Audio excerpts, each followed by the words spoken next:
Sebenarnya, kalau kita melakukan pernikahan atau perkawinan hanya secara siri, atau katakanlah hanya secara gereja, atau berdasarkan eh, agama masing-masing, apakah perkawinan atau pernikahannya sah secara hukum? Lalu, bagaimana proses perceraiannya?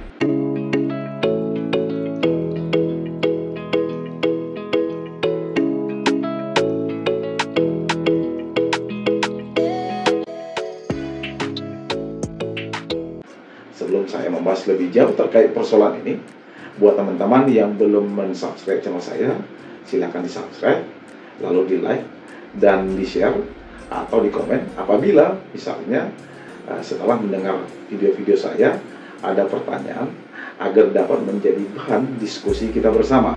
Sebenarnya, berdasarkan pasal 2 ayat 1 Undang-Undang Nomor 1 Tahun 1974 tentang perkawinan, yang selanjutnya saya sebut dengan Undang-Undang Perkawinan yang dilaksanakan sesuai dengan tata cara agamanya masing-masing adalah sah berdasarkan ketentuan hukum yang berlaku.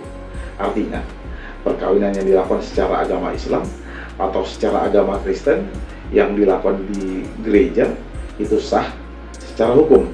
Tetapi, merujuk pada pasal 2 ayat 1 Undang-Undang perkawinan tersebut itu harus dicatatkan di lembaga pencatatan perkawinan masing-masing.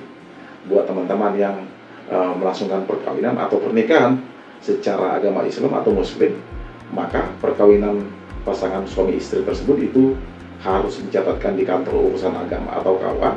Sedangkan buat teman-teman yang melakukan perkawinan berdasarkan agama Kristen atau Katolik atau Hindu atau Buddha atau Konghucu, maka agar perkawinan atau pernikahan pasangan suami istri tersebut itu sah dan mendapatkan pengakuan berdasarkan ketentuan hukum yang berlaku di Indonesia, baik berdasarkan ketentuan hukum perdata maupun hukum Islam, maka perkawinannya harus dicatatkan di lembaga masing-masing, khusus non-Islam atau non-Muslim, maka perkawinannya atau pernikahannya tersebut itu harus dicatatkan di kantor catatan sipil.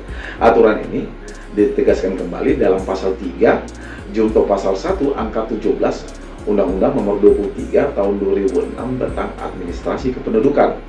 Kalau beragama Islam atau Muslim, maka perkawinan atau pernikahannya harus dicatatkan di kantor urusan agama.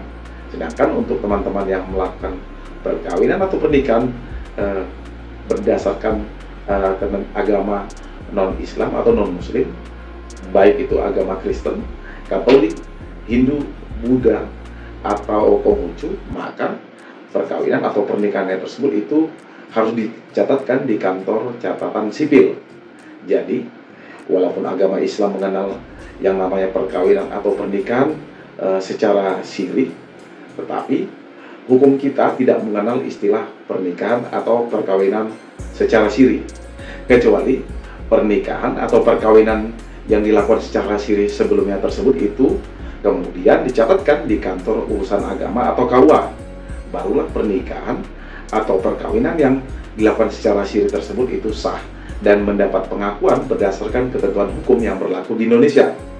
Pertanyaannya, kalau aturan hukumnya seperti itu, bagaimana kalau misalnya pasangan suami istri yang perkawinannya belum dicatatkan di lembaga perkawinan, jadi perkawinan atau pernikahannya hanya masih secara agama saja?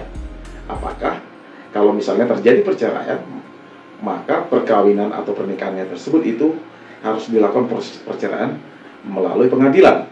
Kembali ke pembahasan tadi, karena hukum kita mewajibkan perkawinan atau pernikahannya harus dicatatkan terlebih dahulu di lembaga pencatatan perkawinan, jadi perkawinan atau pernikahan yang sebelumnya belum dicatatkan di kantor urusan agama atau catatan sipil, maka perkawinan atau pernikahan tersebut itu dianggap belum terjadi atau belum diakui oleh negara kita.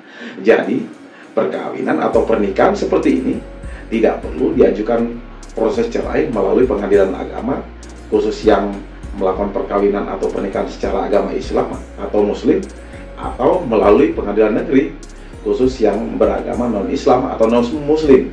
Karena kalau teman-teman mau melakukan perceraian, harus dapat menunjukkan akta perkawinan atau akta kawin atau akta nikah ke hadapan majelis hakim yang memeriksa dan mengadili perkara perceraian. Misalnya, kalau pasangan suami istri yang melakukan perkawinan secara Islam, maka perceraiannya cukup dilakukan dengan talak. Pertanyaan berikutnya, bagaimana dengan perkawinan atau pernikahan yang hanya dilangsungkan secara gereja? Sementara dalam ajaran Kristen atau Katolik tidak boleh dilakukan perceraian kecuali karena kematian yang memisahkan. Nah, di sini menariknya, karena perkawinan atau pernikahannya hanya dilakukan secara gereja, jadi tidak ada akta perkawinan atau akta kawin atau akta nikah, maka kalau terjadi perceraian tidak perlu melalui pengadilan negeri. Terus gimana dong? Menurut saya pribadi, kalau memang perkawinan atau pernikahannya tersebut itu masih bisa diselamatkan, maka sebaiknya perkawinan atau pernikahan dari pasangan suami istri tersebut itu dapat diperbaiki. Tapi kalaupun perkawinan atau pernikahannya tersebut itu sudah tidak dapat diselamatkan, sehingga tidak mungkin lagi dapat dilanjutkan dalam sebuah bahtera rumah tangga yang harmonis, maka silahkan melaporkan adanya perceraian secara agama tersebut itu ke gereja di mana pasangan suami istri tersebut itu melangsungkan perkawinan atau pernikahan. Saran saya buat pasangan suami istri yang baru menikah tetapi belum mencatatkan perkawinannya atau belum mencatatkan pernikahannya, segera mencatatkan perkawinan atau pernikahannya ke kantor urusan agama atau KUA atau catatan sipil. Jangan pernah menunda-nunda pencatatan perkawinan atau pernikahan. Karena apa? Ini menyangkut status perkawinan atau pernikahan saudara. Kalau perkawinan atau pernikahan tidak dicatatkan, sama saja perkawinan atau pernikahan saudara tersebut itu tidak diakui atau tidak dilindungi oleh hukum kita. Efeknya bisa banyak, bisa menyangkut harta bersama atau harta gonogini, harta warisan, hak wasiat, dan hibah. Demikian dari saya. Semoga hal-hal yang saya sampaikan ini dapat bermanfaat buat teman-teman sekalian. Salam dari saya.